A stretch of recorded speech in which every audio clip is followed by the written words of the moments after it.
Well, thank you. Thank you for the invitation. My name is José Manuel. You can call me José Manuel. And so I'm based at the London School of Hygiene and Tropical Medicine and Oxford, where I am associate professor of demography. And there's very few places where I can actually present my work on Latin America and Europe. Usually they ask me to present something else. So I'm very happy to be here. I'm going to present a body of work that I've done in the Mexican case, with a particular focus on how homicides have affected population health, mostly from a demographic perspective. And then I will show also ongoing work and how these dynamics have developed. So feel free to interrupt me if you have any question. I guess it's usually the case that if it's clarifying questions, you can interrupt me, but also if they're substantial, you can interrupt me and we can discuss them. So, okay, I'm going to start with the fact that Latin America is the world's most violent region when it comes to homicides. It has the highest homicide rate in the world, with over 20 homicides per every 100,000 population.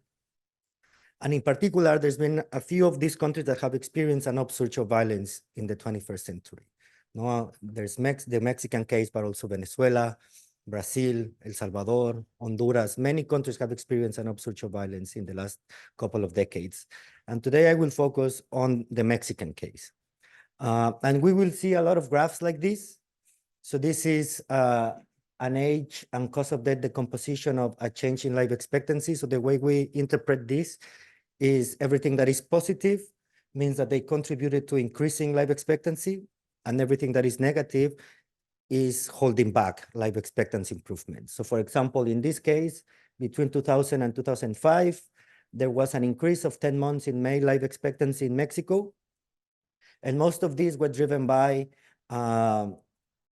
improvements in mortality in very young ages, in infant mortality specifically, but also in this case, the red is homicides. Homicides were also contributing to increasing life expectancy. So that means that in this period, homicides were going down. And the main driver of holding life expectancy back was diabetes, which is also one of the main causes of death in the Mexican case. So this is 5 years into the 21st century, and what happened in the next 5 years is the following.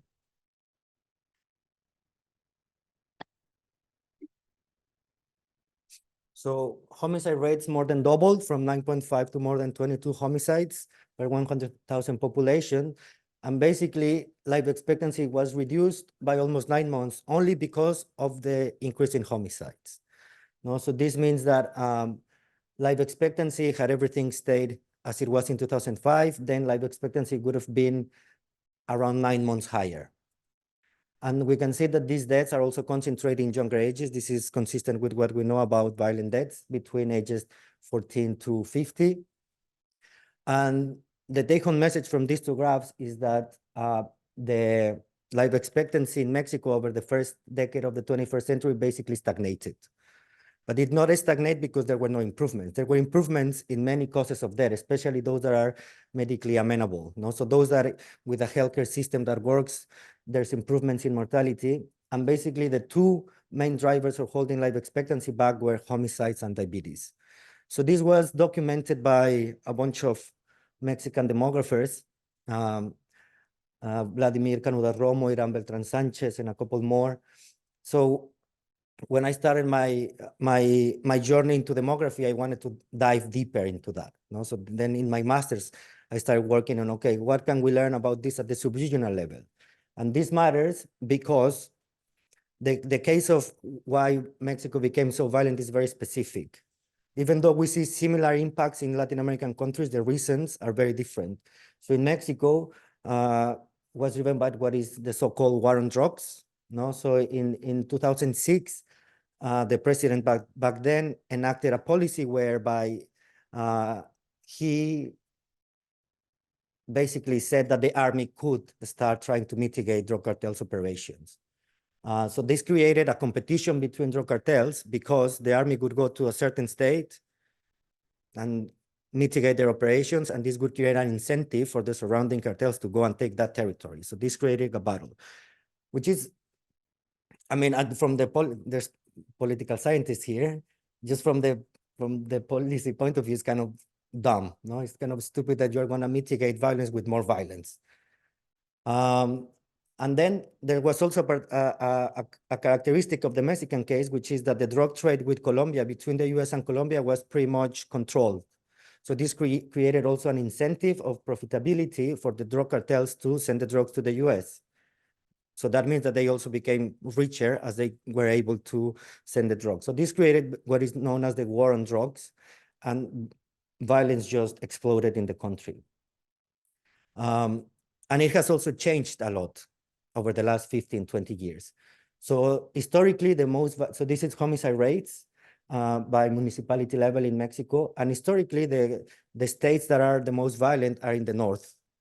No, Sinaloa, Baja California, like those in the upper left part. So this is 2005.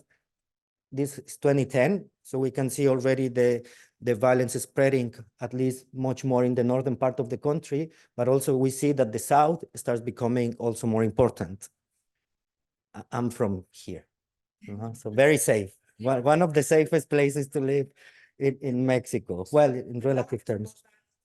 No, the blacks, no data because these municipalities did not exist back then. But this is also a very safe area. This is like where Cancun is. You can go and have holiday. Well, at least in 2010.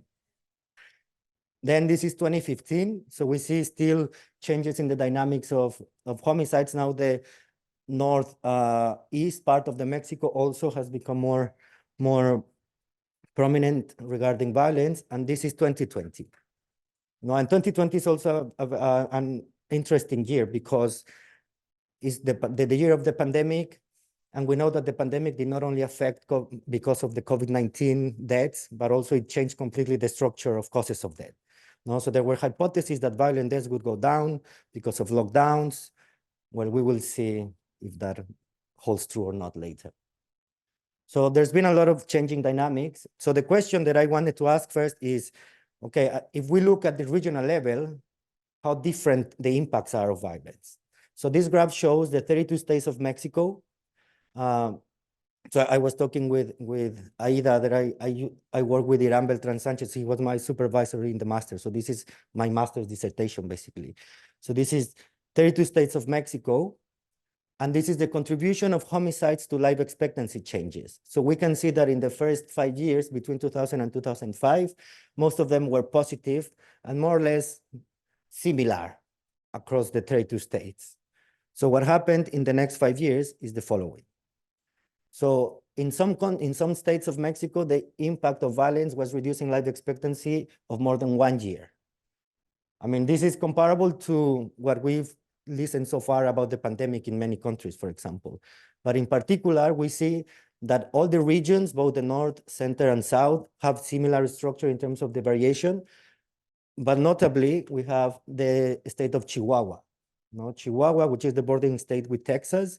So in that state, if we were to take the mortality rates of young males, those would be 3 times the mortality rates of the US troops in Iraq between 2003 and 2006, driving a life expectancy decrease of almost 3 years. So what this means is that all those gains in life expectancy due to improvements in infectious diseases, respiratory diseases, birth conditions were basically wiped out because of the increase of violence between 2005 and 2010 in each one of the 32 states in Mexico. So I just showed you the picture of up to 2010. And now what I want to show, and this is ongoing work, is, okay, but what has happened since 2015 and also during the COVID-19 pandemic? And a lot of things happened after 2015. So if you recall the map of 2010, the most dangerous parts of Mexico were in the north. So in 2016, this is a table that was published by The Economist, plotting the most dangerous cities in the world.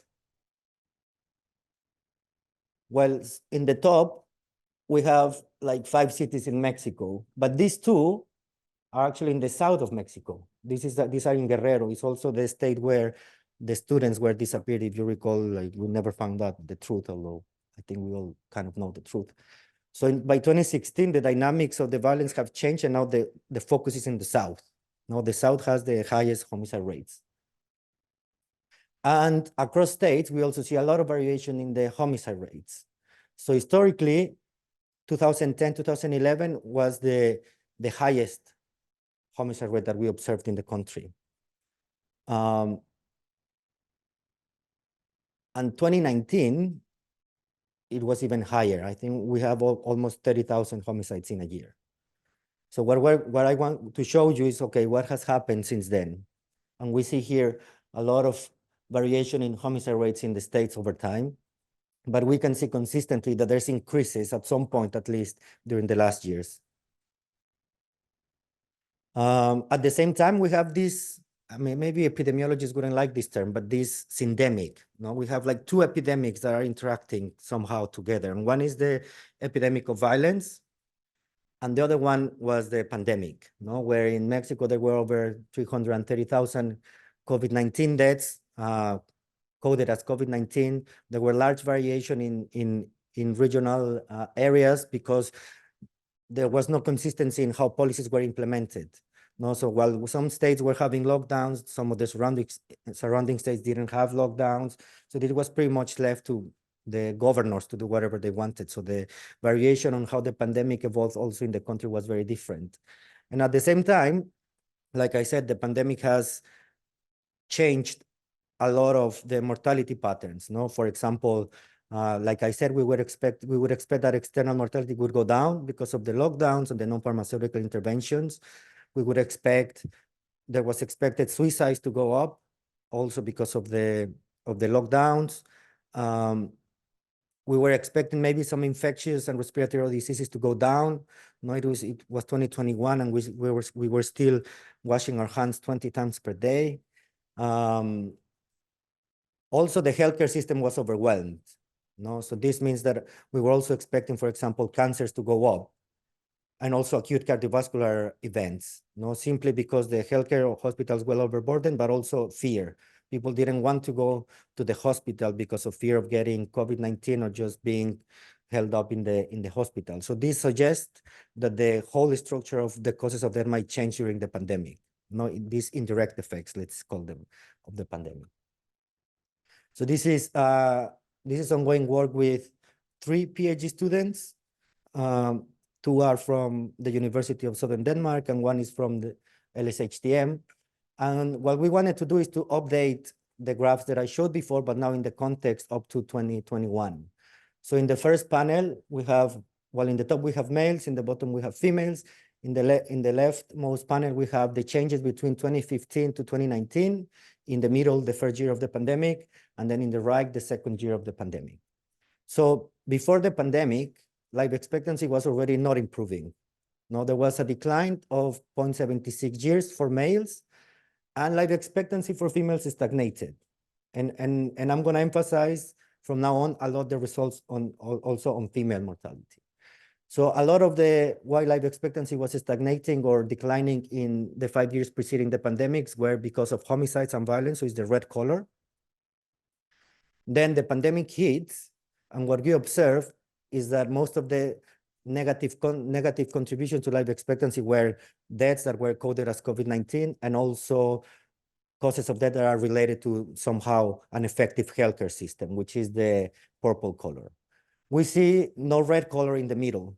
There's no negative contributions, but there's also not positive contributions. So that means that basically things stay business as usual. So still some of the highest levels of homicide. So to put this into perspective, if we wanted to find higher mortality rates of violent deaths, we would need to go back to the revolution. No? So this is how high homicide rates were in 2019 in Mexico. Then in the second year of the pandemic, also consistent with what we observe in many Latin American countries, we still continue seeing negative contributions of COVID-19. And this is because in many countries, the second year was worse than the first one. And this is also a case that we observe in Europe. So in the first year of the pandemic, life expectancy for males declined over 5 years, and for females over 3 years. Now, is that a lot? Well, if we want to find like between 3 and 5 decline in life expectancy in Europe, we would need to go to Russia after the Soviet Union dissolution, 1991, life expectancy plummeted. Now, You remember the US was in the news, no, during the pandemic. No, they were like one of the most hit countries, high income countries. The decline there was 2 years. This is more than double that. Then the second year, there was this divide between West and Eastern Europe. No, so the Western countries were mostly affected during the first year, and Eastern Europe, for example, was not so much affected the first year, but the second year was very bad. It was so bad that there were in almost 3 years of life expectancy losses, probably more, for example, in countries such as, I think it was Bulgaria, maybe. But we saw that Eastern Europe was most affected by the COVID-19 pandemic in the second year. And we observed very similar things in Latin American countries. And many of these countries were hotspots of the pandemic. No, so Mexico was one of them, Brazil was one of them, Ecuador was one of them, Peru was one of them. So if we were to compare life expectancy declines during the pandemic with Europe, then if Europe was here, we would need to extend the axis up to here, okay? Yes, Clara. Sorry, the pattern is very different for males and females, right? Yes. Explanation. I mean, for males, yeah. I mean, we still observe the negative contributions to COVID-19, and we see some recovery of this amenable to healthcare, which suggests that the healthcare system was potentially less overburdened during the second year of the pandemic. Now, also something to note here is also the age structure of how COVID-19 was affecting. So in most Western countries, the life expectancy losses were concentrated at older ages, but in Eastern Europe, the US, and Mexico, we see that a lot of people were affected in much younger ages. We suggest also that in many of these countries, it was just not able to follow non-pharmaceutical interventions. You could stay in your house and hold the lockdown 1 month, but you couldn't stay years, correct? Because the lack of formal jobs, the lack of resources, etc. Yes? The differences in life expectancy change with the COVID to 2019. Because for men, it's like 5.03 years difference in negative curves. This means that it's driven by, my guess is that it's driven in different regions.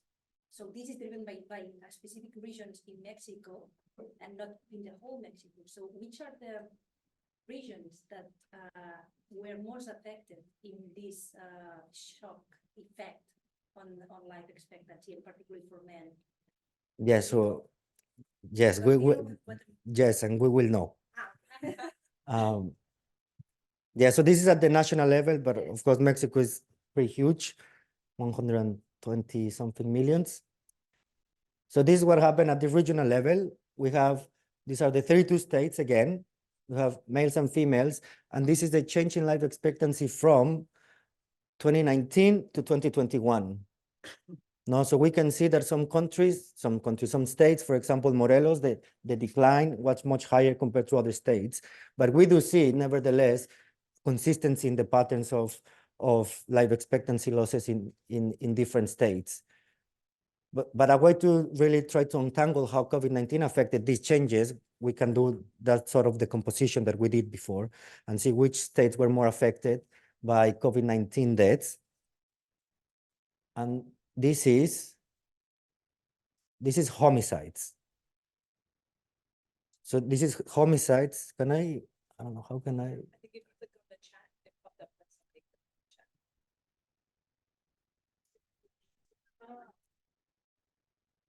Oh, yes. No, for example, we sent the. Yes, okay. Next time I'll pass around the microphone for questions. Okay, so these are homicide contributions between 2015 to 2021. So like I said, we still see a lot of variation in how homicides have affected mortality. So now it's not Chihuahua and it's not Guerrero, now is Zacatecas, the most violent state in Mexico up to 2021, with contributions of life expectancy losses of more than 3 years, just because of homicide increase between 2015 to 2021. Then we have some of the usual suspects like Baja California, Chihuahua in the north. We also see more affected states in the central area, which historically was not one of the violent ones, but now Guanajuato, Colima, these are states that have become very prominent in the news because of just general violence. And also in the south, Morelos, Quintana Roo. Now, here, if we don't see a negative contribution, it doesn't mean that violence is low. It just means that it did not increase from 2015. But I've shown you before that this has been increasing, no? So this is not necessarily good news. Good news would be to have all of them in the positive side. Now, the other thing that I wanted to notice, also in the previous graph, was that we see substantial contributions, negative contributions among females. And this is an increasing problem in many Latin American countries. So feminicide is a big issue nowadays. And to see this, just to see the impacts, even they're not comparable with males. Usually in Latin America, homicide rates are 10 times higher for males than for females across countries. But to see negative impacts, this is very rare. To see the fact that a single cause of death, homicide, is driving life expectancy negatively for females is really very concerning. And I will talk a little bit more about this. Then this is COVID-19. So this would answer more or less your question. So we see that every state was affected by at least -2 years in life expectancy losses due to COVID-19 deaths. But then we have states like Mexico City. Now, Mexico City was heavily affected during especially the first year of the pandemic, where life expectancies, if we were to untangle just the impact of COVID-19, the life expectancy losses were over 6 years. No? So this is Baja California, yes, in the north, Nuevo León, Sinaloa, also the south. So every state was heavily affected by the pandemic, by COVID-19 deaths. But this is also a lower bound because of cause of death classification. No, so there were a lot of issues with coding causes of death. A lot of deaths also happen at home. So it's unclear also how they were coded. Maybe people were not as much trained as the usual people that are like medical doctors are the ones that should be coding these deaths. So there's some evidence already from the US and other high-income countries where a lot of cardiovascular deaths were coded as cardiovascular, but in fact were most likely COVID-19. So in many high-income countries, we see also an increase in cardiovascular mortality, but part of this might be driven by the fact that causes of death they were not classified correctly. So that means that these impacts are potentially even larger, no, when we want to attribute to COVID-19 deaths. Any questions about this? And of course, homicides is usually a very good metric to capture violence. No, it's usually what criminologists also use. But of course, the consequences of violence go way beyond homicides. And if you live in Mexico, if you grow in Mexico, if you grow in many of these countries, you know what I'm talking about. Like, you have to always be aware of everything. You live with fear as a male. So imagine how it is to live there as a female. There's curfew, you have to come back. And sometimes we get used to these things and we don't interpret them as a consequence of violence. No? So there's many cities in Mexico where people just go back to their homes before 8 p.m. or they don't let their children to go to the park. And you ask them, why do you do this? Oh, it's just normal. No, it's not normal. It's a consequence of this protracted crisis of violence. So I know many people here work on healthy life expectancy and these sort of methodologies. So I'm going to show you a little bit of how we can apply those methods also to try to untangle how much violence is affecting from another perspective. So it goes beyond, like I said, homicide. So victims of violence have higher rates of depression, alcohol abuse. They also present more prominent suicidal behaviors and psychological problems in general. This is victims of violence, but also just witnessing violence has an impact. Just being in a violent environment increases the rates of post-traumatic stress disorder, depression. If you are in a violent environment when you're a child, you're most likely to externalize violence when you become an adult. So there's this also generational change, and also perceived vulnerability. No? So this is akin to fear of crime in criminology, for example. So what we did is that we went and used all the victimization surveys that we have in Mexico, and then we leveraged these demographic methods.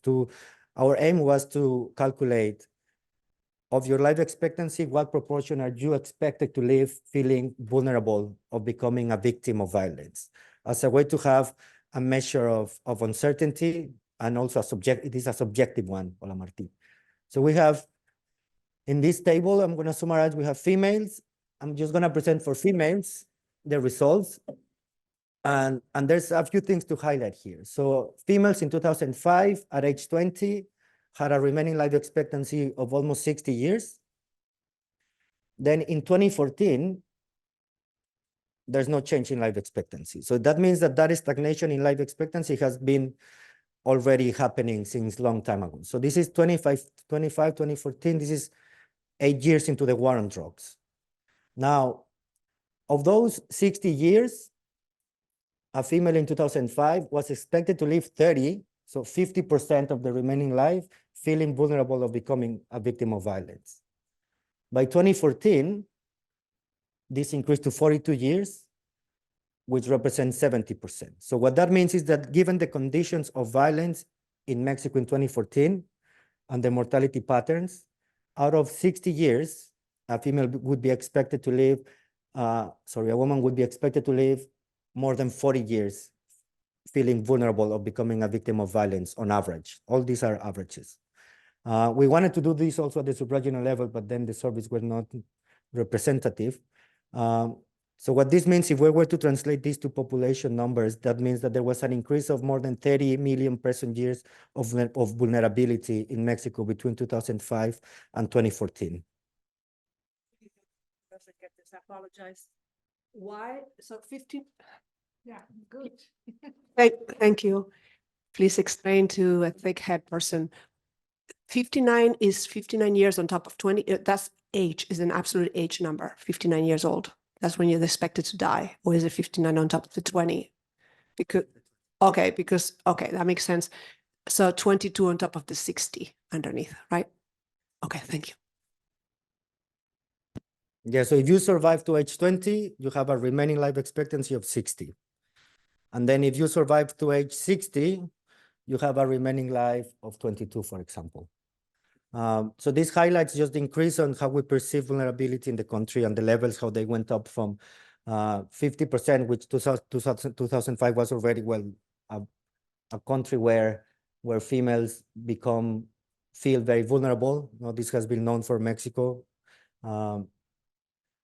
And I will try to link also to this biggest issue, which I think is now feminicide. Now, this is a measure of uncertainty, but it's a subjective one. No, so this is why I believe less males, you know, because males, like the question would be, do you feel vulnerable of becoming a victim of violence in your state or in your neighborhood or in your home? And males in a macho society obviously say no.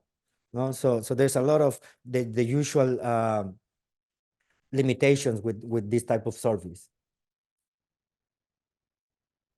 So that's one dimension, which is vulnerability from a subjective point of view. But then demographers have been quite obsessed lately with this concept of lifetime uncertainty or lifespan inequality. And I'm generalizing demographers. I was obsessed with this. So during my PhD, my whole PhD was basically about developing methodology to understand better how to analyze lifetime uncertainty. What does it mean? How do we construct indicators? How do they evolve over time? So I did a lot of work on looking at this from a mathematical point of view. And what we know is that lifetime uncertainty is heavily affected by premature mortality. So the more mortality is concentrated at younger ages, the more unpredictable our life is. You know? And this is anecdotal, but when I did my PhD in Denmark, and I would go and ask people, like, hey, do you know when you're going to die? And they would say, yeah, like 80. And then I would go to another person. Hey, they're Danes, so they're all the same. Say, hey, do you know when you're going to die? Well, 80.5, 81. No. So it turns out that if you do that and then go to their life tables, they're actually very close. But all of them know, more or less. If you ask this to a young person in Mexico, we even have this phrase, no, like yo no sé ni lo que va a pasar mañana. No? So this speaks of how we interpret this uncertainty, and then demographers have developed a framework where we can objectively try to approximate this uncertainty. So this part, if I'm clear, just stop me, because otherwise we will get lost for the following. So here there are two age at death distributions. This is for Australian females. No, so I'm gonna talk a little bit about this. So for example, the red curve refers to 1960 and the blue one to 2014. So in 1960, infant mortality was high.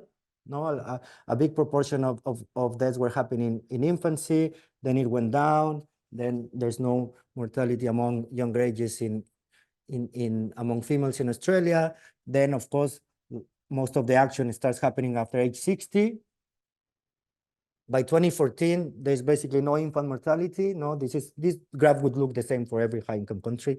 Then mortality reaches its lowest level, and then most of the action now is happening around 80, 85 years. No, so we see the mean of this distribution is life expectancy. So there was an substantial increase in life expectancy from 1960 to 2014, but also we see this compression of mortality, correct? So for example, in 1960, 50% of deaths were happening in a range of 16 years.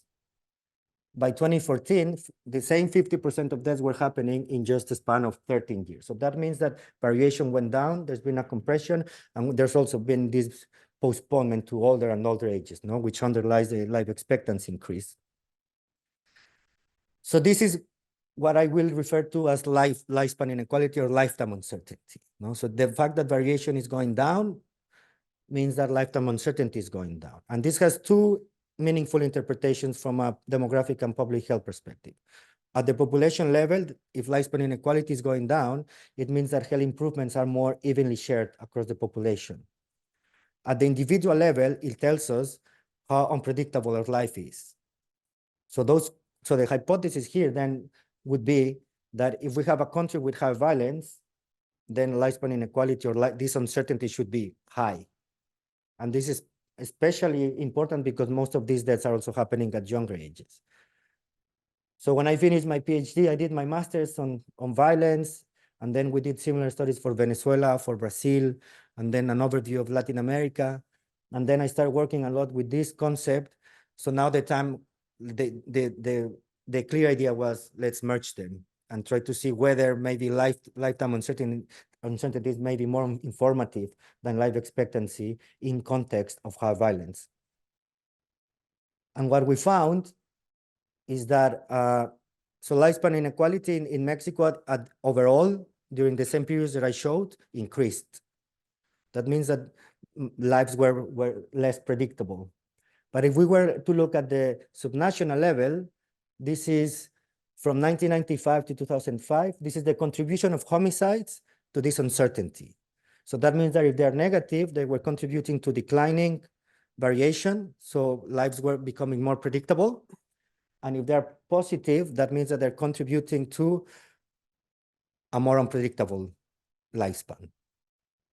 So that means that 15 years before the war on drugs, all the states were experiencing decreases in this uncertainty due to homicides.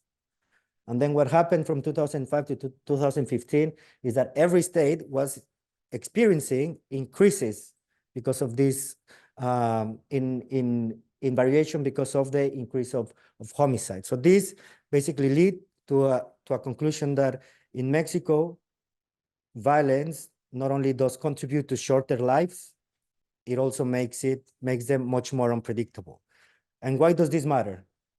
Well, it matters because a lot of our decisions in our life, we make them assuming we're not going to die. No? So for example, would you invest in a house or in education when you live in a conflict? No, you don't. When deciding when to have children, when to invest in education, when to retire, when to buy a house, all of these decisions are made with the assumption that you will be able to see the fruits, no, of it. So this indicator has become more important from an economic point of view, but also from a demographic point of view. This also means that resource allocation is much more difficult from a healthcare perspective. No, because if I know that most of my mortality is being concentrated in older ages, and you have limited resources to put in the healthcare system, then it's much easier to target. In these cases, it's all over the place. So it's also more difficult to allocate resources from a healthcare perspective. So then I became a little bit obsessed with this. And what I wanted to do is, okay, is this happening only in Mexico? Is this happening elsewhere? So we went into, there's a lot of things that I should say about this. There's a lot of data limitations in this. Most of these are estimates. And also violence is very difficult to measure. Now, how do we define violence? So in the case of Latin America, we can play with homicides because it's clear the typology of violence. But for example, in the Middle East, it wouldn't be homicides, it would be conflict-related deaths. So these are not necessarily comparable in terms of definitions. So what this map shows is the relationship between levels of violence, and here violence is defined with the internal peace index. So it's a combination of different indicators that take into account homicide rates, fear of crime, investments in army, internal conflicts, and so on. So it's a composite indicator. And then we have also this concept of lifetime uncertainty. And what we observe consistently is that those countries with the highest levels of so this color, so the countries with the highest levels of violence and also the highest levels of lifetime uncertainty are the usual suspects. So it's Latin America, it's the Middle East and North Africa, Russia. No, so we see then we have some evidence, well, this is my hypothesis at least, that there is something else to find out here. Like, so now what I'm aiming to do in the next years is to really try to study what are the mechanisms driving this. No? How is it, what are the pathways in which violence is affecting lifetime uncertainty? Yeah. Sorry. Yeah, sorry. I'm trying to wrap my head around how countries can have a high level of violence and low lifetime uncertainty. Yeah. Does it just mean that people will die at all ages, but even then people would still be uncertain about their life expectancy, right? Yeah, so that's a very good question. So low levels, you say high levels of violence, but lower lifetime uncertainty. Yeah, like bright blue. No, the opposite. Low violence, high life uncertainty. No. High violence, high violence. Oh, yeah. Sorry. Okay, let's look at both. So one is we have low violence, but high lifetime uncertainty. What is this? Yeah, but what would be the driver of premature mortality here? HIV. No, so those are the cases we can have lower levels of violence, but high lifetime uncertainty is most likely connected to another cause of death. So in this case, HIV. Now the opposite would be high levels of violence, but lower uncertainty. This can be a combination of two things. One is that violent deaths are more spread across the lifespan, but most likely it's just the definition of violence. No, is that many of these countries have high levels of violence according to some indicators that do not necessarily translate into higher mortality. No, so those are the ones that we have to look like deeper. No, so these two, and this was published this year. So there we discuss a little bit more what are potentially the underpinning reasons of those two exceptions in a way.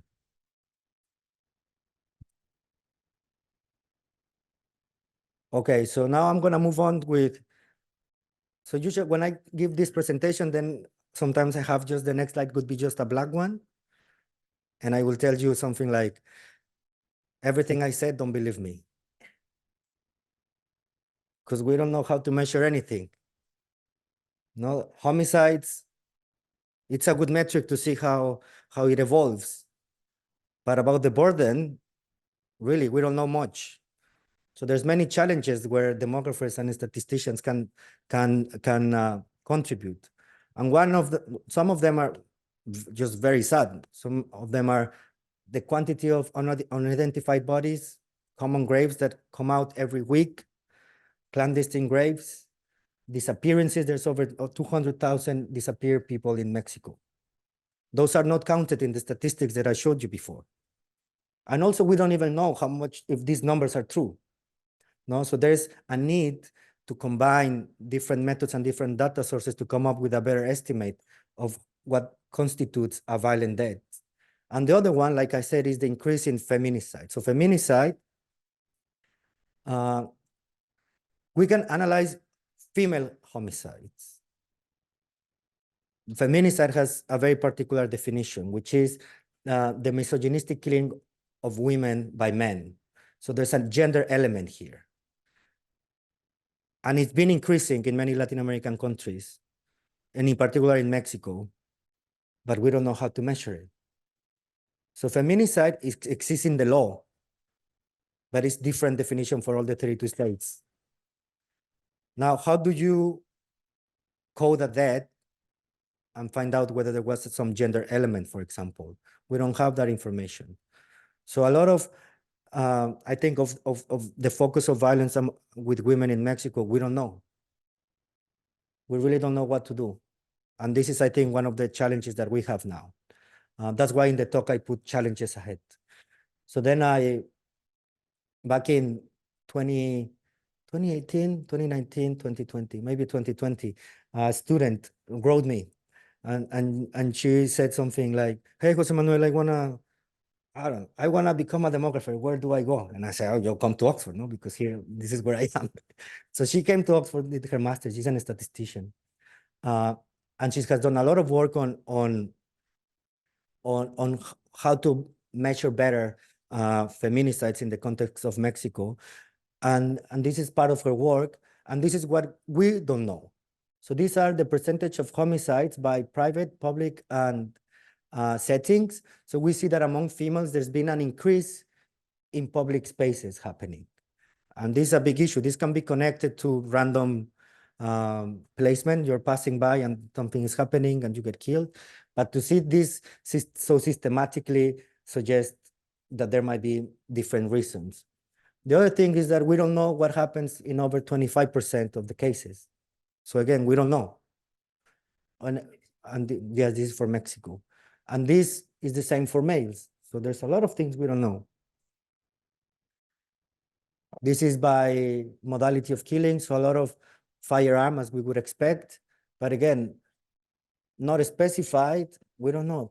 20%, we don't know how they happened. So all this really diminishes our ability to find out more about the mechanisms, but also it underscores the fact that everything that we are dealing with is most likely just a lower bound. So everything that I showed as high as they were already is potentially even higher, everything that I showed. This is whether there was domestic violence previously reported. Missing values, basically all of them, no? So there's a need to do more work on this. And I think this is also where we can bridge quantitative work with qualitative work. There's many groups in Mexico that are trying to get more information about this. There's many moms looking for their children. When you dive into this field, it gets really, really sad very fast. No, so doing field work about this is it's just really painful for everyone from this side, from that side. But the conclusion is that we don't know what's happening.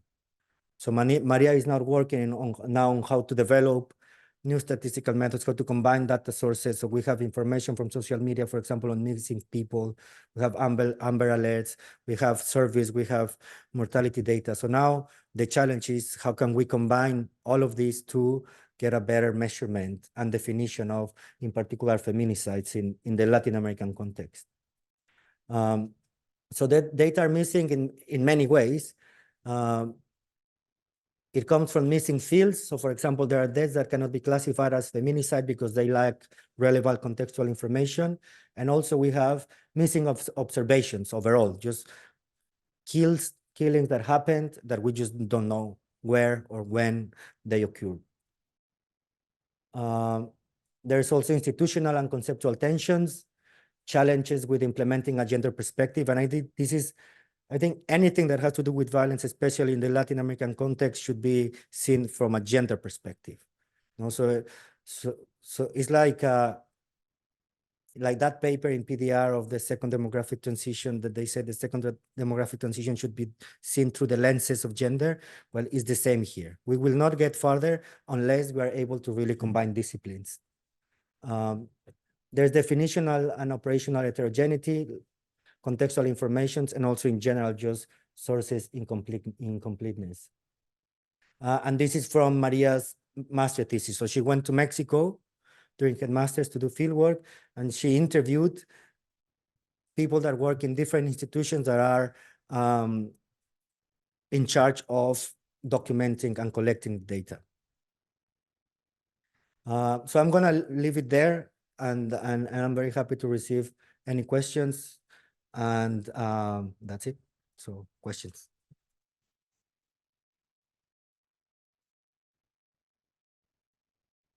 Thank you, José Manuel, for a very, very interesting presentation. Depressing, as you said, but nevertheless very enlightening. I have a quick comment and a quick question. The quick comment is, obviously, you've been too modest about how we should not believe anything you presented, because if anything, it's just about, you know,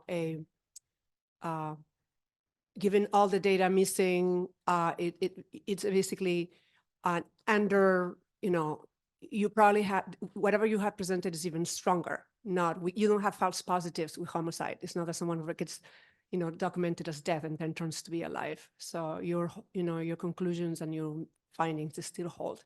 It's just an, you know, an underrepresentation of them.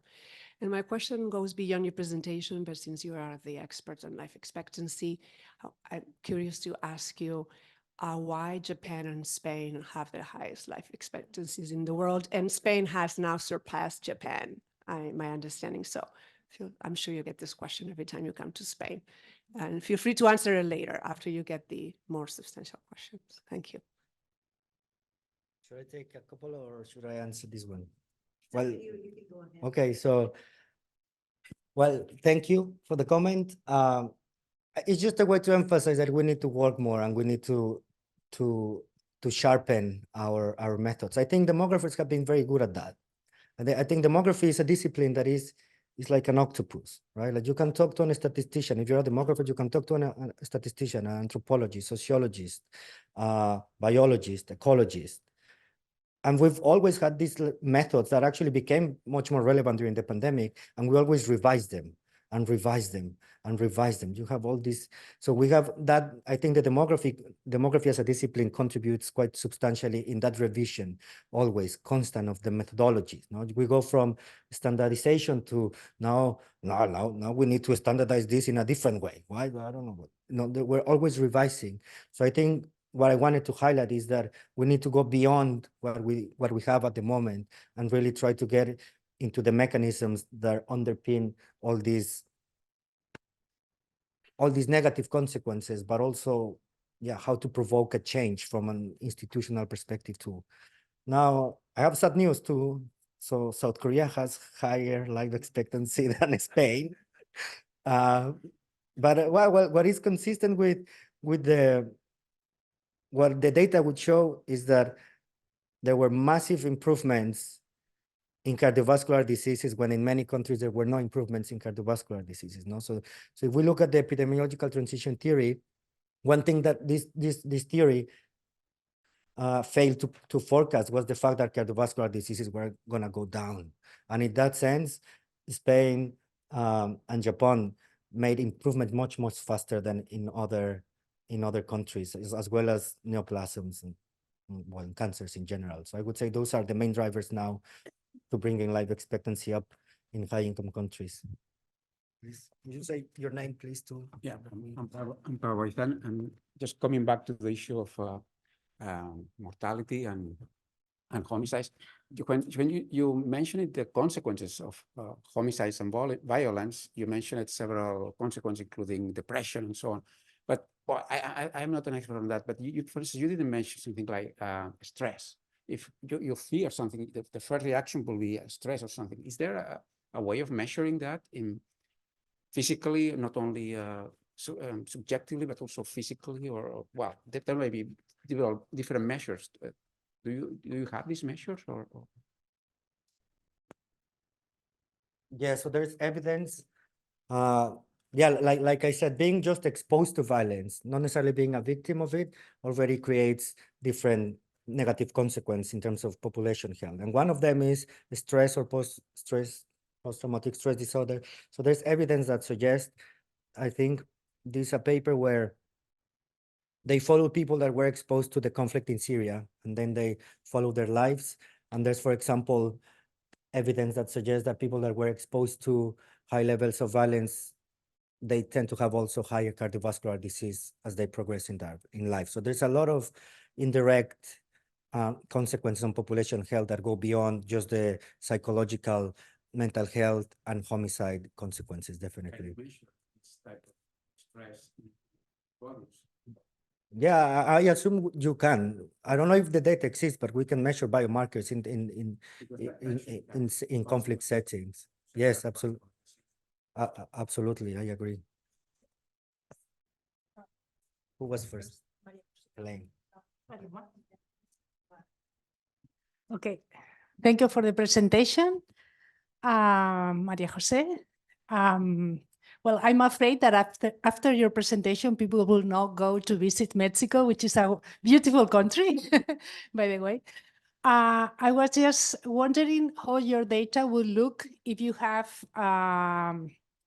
kind of social class or educational, or yeah, like that you take into account differences across social classes, because in Mexico you have different societies. You have the rich or the better off people who may look, I don't know, maybe to some European country, and then you have the large group of low-income kind of families.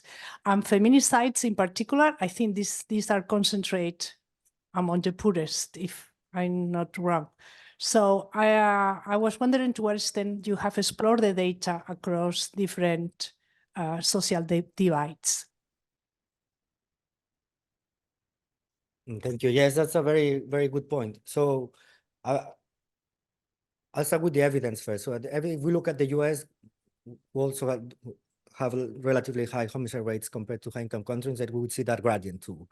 No, either by race or ethnicity, we would find that the Black population tends to have much higher homicide rates compared to the white population, and we would see the socioeconomic gradient too. My hypothesis, like you say, is also that happens in Mexico as well. So it's the poorest areas that are much more affected by violence. The challenge is that it's very difficult to calculate life tables by socioeconomic status or education still. So we have tried, and we have some results, but I just never felt confident enough because of the lack of quality in some of the data, because you need to mix survey data with census data, with mortality data. We don't have linked data like we do in many European or the US, for example, countries. But my guess would be, like you say, that is mostly the lower educated and more poor people that are affected, which is similar to that. It's observed in Brazil, for example. It's the favelas, where all the violence is concentrated.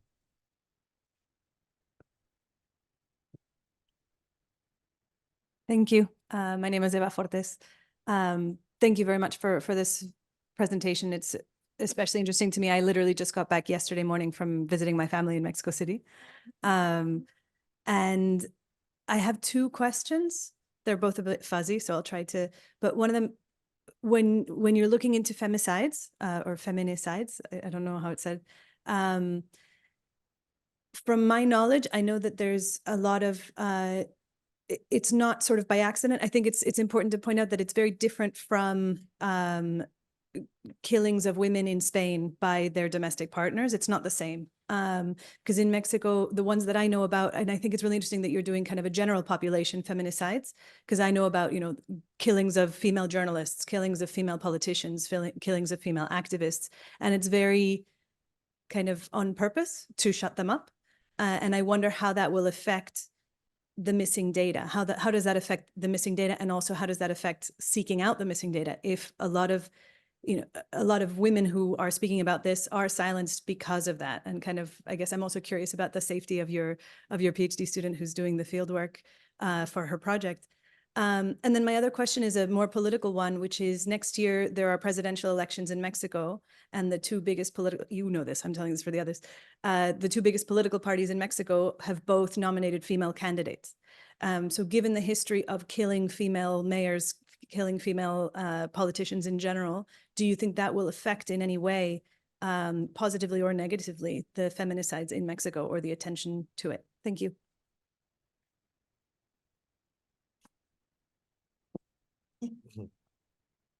Those are tough questions. So the answer to the first one is I don't know. I just don't. Yes, I mean that would fall within the category of feminicide, correct? How are these documented? How are these? How can we try to measure these impacts? I don't know. That's I think like the challenge. In terms of safety for Maria, look, she was just interviewing people that work in stats offices usually. So we were not concerned about her safety, and then she was in Colmex, and so everything went well. No, I was calling her every day. But it's true, I have a friend. She's a filmmaker, and she was her thesis, her documentary was about following one of the moms in Guadalajara that her son disappeared, and they go and try to find graves and so on. And it's horrendous. Once they became public, once they become important in the narrative, in the public, they receive threats all the time, and sometimes more than threats. So in this case, it was very, very sad. They disappeared her daughter afterward. So it's like, what do you do with this? You can't do anything. You can't do anything. In terms of candidates, also my answer is I don't know. I am not an expert in politics, unless even less probably in Mexico. But I hope that change could bring more awareness, at least to the fact of just general violence in the country, but also again specifically against women. I don't know what the solution is. I mean, usually it's education, no? But then we manage that. I'm not sure. Yeah. Thank you for the presentation. I think it's very, very moving and very impressive. I was particularly impressed by this feeling of vulnerability and how it grew, the feeling of vulnerability. And I was thinking of the contribution of homicides or violence to death, and the extent to which there may be like deaths that are indirectly provoked by violence. I mean, this loss of health that can happen in a given state, in a given environment. So the actual contribution to the decrease of life expectancy could be actually higher. No? I mean, it's not just all the deaths that come from violence, it's all the deaths that indirectly come from violence due to loss of health for the people who are around. So then, I mean, given this feeling, given this increase in the feeling of vulnerability, couldn't it be said that what you are finding is just the lower bound of what is actually going on? Because there may be a lot of indirect, or there may be a lot of deaths that are indirectly caused by violence. So it would be interesting, for instance, to explore across states in Mexico to what extent deaths of other causes are positively associated to deaths out of violence, like cardiovascular deaths or whatever. Because I mean, to what extent there's not this sort of indirect cause of indirectly caused death rate out of violence. This is what Yes, no, I mean, it's definitely true what you're saying. There are indirect pathways through which the violence may be affecting mortality patterns. No, like you say, there are these potentially higher cardiovascular diseases, or proportion of the cardiovascular disease might be in some way also a consequence of just feeling in this environment where you're always unsafe, for example. But a new wave of, not new, but there's a dimension of demography that has gained weight in the last years, and this is kinship demography. So there's a PhD student now in Oxford that is looking at the Mexican case, looking at grieving and losses. No, so it's not only one person that was killed; it's the whole family that feels this. So they're looking at, for example, how this is related to just grieving and losses, and it's massive. No, and that, like, I agree, these are traumatic events.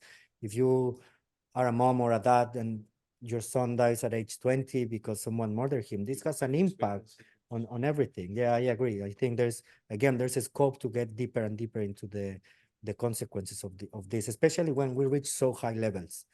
And Mexico is not even the highest.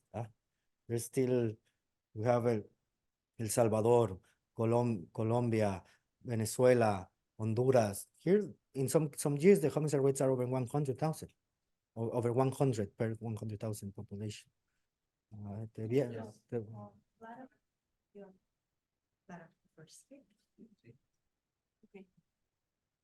So, thank you. First thing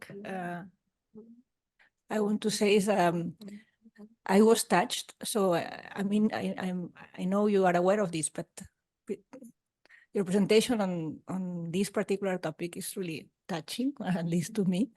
And then I will make a question which is a little bit lighter. As a demographer, I was wondering if you have already, or somebody has analyzed the impact of these extreme high levels of homicide rates for males. Now I'm referring to the male part, on the impact on the sex ratios, whether these homicide rates can actually unbalance sex ratio at young ages, and whether this could potentially have an impact on marriage markets, as we know for wars, for example, in the past or in the present. And I don't know if there's anything about this, or do you have measured this? Yeah, so that's a very good point. So this is definitely affecting potentially family structures too, and just dynamics and fertility too. So from the fertility side, there's evidence everywhere. There are cases where you find that fertility went up after a sharp violent event, and sometimes it goes down, and sometimes it doesn't change, depending on the conflict, depending on the country. It's very country specific.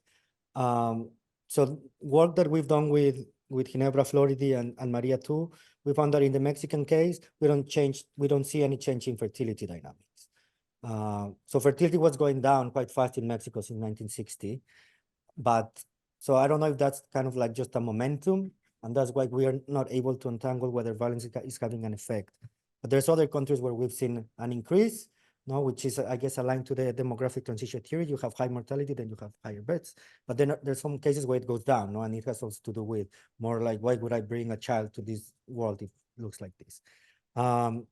Now, in terms of sex ratios, yes, I've done this, and well, I did it a few years ago, and I did not find the strong effects, because even though the numbers are very high, still Mexico is huge. So if you have 30,000 less males in the country, the change in the sex ratios maybe I should do that more at the municipality level or state level. Also, migration plays a big effect there at those levels. But yeah, I think that's a very relevant point. Okay, now finally. No. Le tocaba a él llevar ya como una hora. Gracias, Juan Manuel. No pasa nada, no tienes ojos en la cabeza. No pasa nada. Thank you very much, Juan Manuel. Very enlightening presentations. I knew I had to come to see your findings. I'm actually studying the beginning of the effect of violence in newborns, the armed conflict of Colombia. I'm from Colombia, and I have some suggestions for you. One is regarding the different, let's say, dynamics of the violence within Mexico. It's different in Jalisco, than Guanajuato, whatever. Sometimes what I found in my research is that dynamics of the armed conflict in some regions such as Antioquia was very different than in Valle del Cauca. And those dynamics of violence entitled different categories of violent acts, not only homicides. And then, as you said, not probably you're missing some violent acts that could be impacting in higher levels the perception of security in people, and then produce more stress and so on and so on. For example, kidnappings is one very issue within Mexico. In the armed conflict, you have mines, you have selective murders, murders, assassinations specifically to shut, reporters and so on and so on, politics and so on. This is one thing, the different categories. And the other suggestion that I will give to you to pass to your colleague in doing the master is this database regarding the Colombian armed conflict. It was built more or less as your colleague is doing it, going to the territories, finding databases in the police departments, talking with testimonies, with quality data. And they built this huge database from 1998 to 2013. Beautiful database, 3 categories of beautiful, incorrect word. But thing is that you could sort of classify the sort of violence that Mexico is living because of the narco traffic. We are sharing this catastrophic roots of violence, Colombia and Mexico. So I call you for you to go to the Centro Nacional de Memoria Histórica and find this database. It could be guide you for you to find this data. The other thing is that as I was looking, there's a multi-level settlings in. I mean, people it's in cluster in a city, in a region, and then in the country. So sometimes the approach could be considering the different variables in the different settlings that you have. Uri Bonfrenbrenner, I don't know if you have heard the theory of the ecological theory of human development, goes beyond that and tells you that in order to measure in the impact of a context of environment, you need to consider in the different multi-level settlings. One of them could be labor of housing and those variables, how they're affecting. And the other thing is that it makes me curious that there are some causes relating to diet habits within Mexico that have been very discussing regarding the life expectancy. So how do you manage to, not being included, but try to isolate your variables in your study, not because of the changing in habits, for example, the consuming of sugar and so on. So, but amazing, and thank you very much. Very enlightening for me. Yeah, thank you for the comments. Yeah, I'm aware of the database, and actually Maria worked on la Comisión de la Verdad de Colombia, so she's done basically the estimates for Colombia and Syria. Yes, in terms of untangling causes of death, for example, those that would be related to body weight, well, we only have cause of death, so we can try to approximate that by looking, for example, at diabetes, which is one of the main outcomes of overweight and obesity. So we do that in a competing risk framework. That's how we try to isolate causes of death. And yes, thank you also for the suggestions. There's definitely different typologies of violence, and some cartels are more violent than others in some regions, and they're less in others. Sometimes, but one of the main challenges too is that the dark figure is over 95% for crime in Mexico. Also, the 95% of crimes are not reported. So again, we don't have a lot of information, and this is especially true with high impact crimes like extortion, kidnapping. Yeah, my dad was one extortion.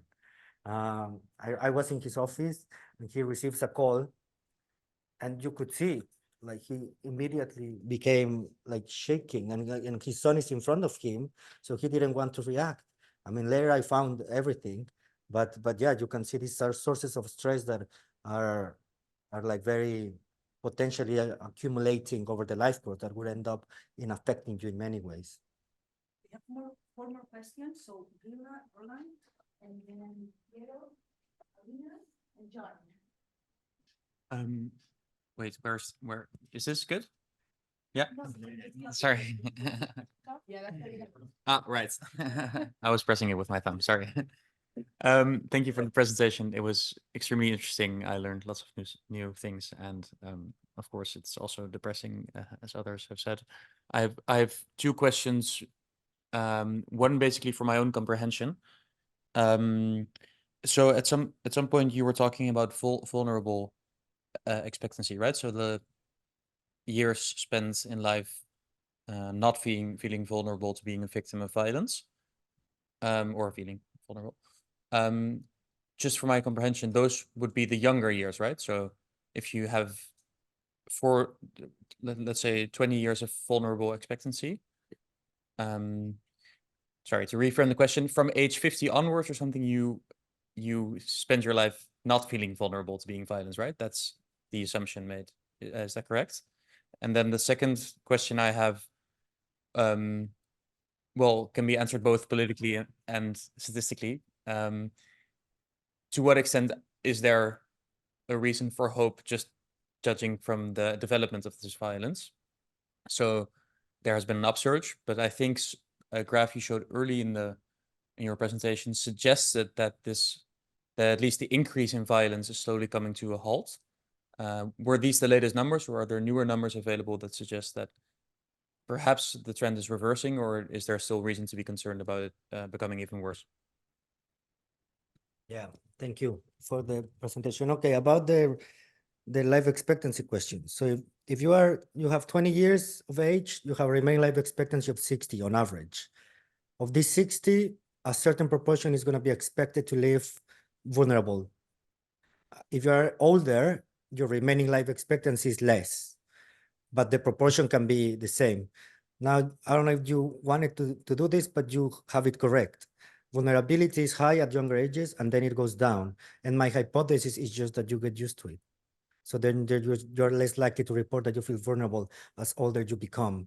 So many of the actions that were as response of violence, maybe you don't interpret them anymore as a consequence of it. You just became used to it. So I think I'm not sure there's studies on this, but that would be something that I'd be interested in. The second one, I don't know, it's what I've seen is that what we've learned is that predicting violence is very difficult. No, especially when you have this protracted crisis. Is it going to go up? Is it going to go down? I don't know.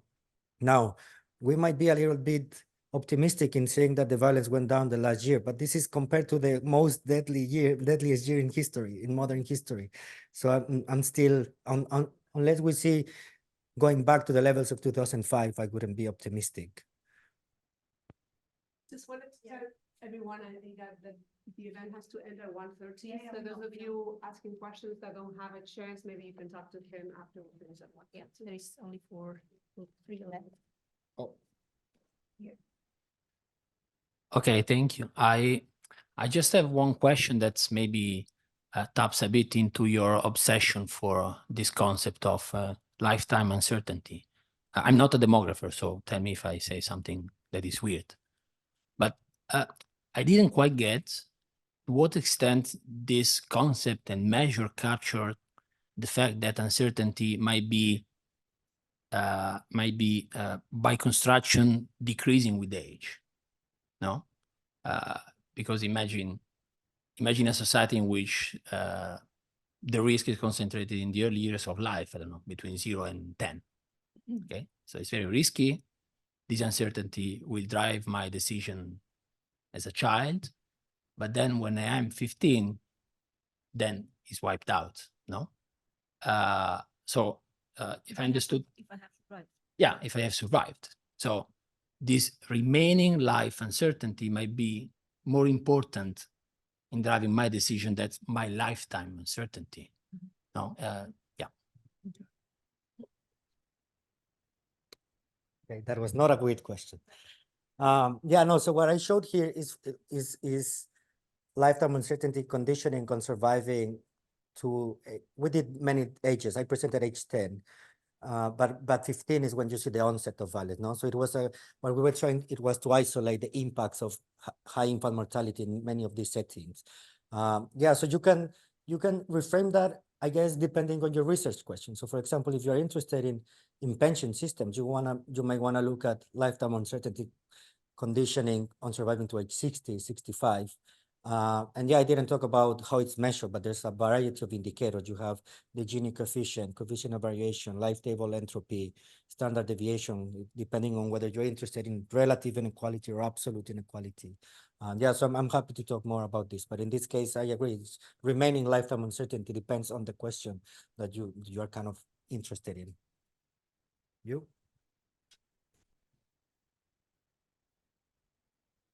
Yes, can you hear me? Thank you for the presentation. I genuinely learned a lot today. I am not familiar with the Mexican context. I'm a political scientist, so you'll notice that from my question. I was curious to learn, it builds on one of the comments I expressed earlier, and it's linked to what you said at the beginning. It's dumb to fight violence with violence, linked to the state intervention, the war on drugs, right? So I was wondering what the patterns of violence and the actors involved in patterns of violence are, and whether that explains differences between states that you observe over time. I'm wondering if it's only amount of violence or also a question of who is involved among the perpetrators, so to say. And that's linked to my key comment. I'm thinking that there's also a matter, the story might also be one of state capacity, and the fact that the state might be less seen as less capable or more capable of intervening. And this might actually explain to some extent why people feel more or less certain about their life expectancy, because that's also linked to the state ability to intervene in that. So I was wondering if you have some thoughts about state's capacity and how people see the state in this context. Well, I have thoughts. I don't know how intelligent they would be. So there's studies looking at networks on violence in Mexico. So there's definitely you can see patterns, no, and you can see also who are involved in this. So there's a lot of most of them are, again, gangs and cartels that are the ones perpetuating this kind of violence, and then you have the army, and then there's a lot of spillovers into civilians too. There's quite good data on how these drug cartels interact with each other. So you can definitely see like differences on who's involved and who's not. I haven't done this myself. Then to your state question, I'm not sure. Mexico ranks amongst the highest countries with corruption too. And I don't think there's a lot of trust to institution and the state in particular. I think if anything, it's probably the opposite. So I think that might be playing a role too on how we feel in a given state, and also regarding the politicians in power and so on. But the extent to which this is affecting, I'm not sure. And there's also been a lot of involvement. No, these are not independent. Perpetrators and the government are not independent in the Mexican context. No, there's because of the corruption and everything. Like now you have in some municipalities also this, like some of the municipal presidents are known for being part of a family or linked to certain drug cartels. And now they also interact in a very weird way, in that drug cartels sometimes also do good for their towns, no? So they build streets, they build connections with certain, like some population that might actually feel safer or protected because they have this presence. So I think it's a very, very interesting question what you're raising. I think it's very complex. I don't have enough knowledge to get much deeper, to be honest. Okay. So do we have more questions? No? Well, thank you. Thank you very much, José Manuel. I think that it was a very excellent presentation and very nice and bright in answering the questions. So thank you very much for being here, and thank you all for being in the room today. And I wish you happy holidays in case I don't see you. His Christmas holidays, yes, of course. Okay, thank you. Bye.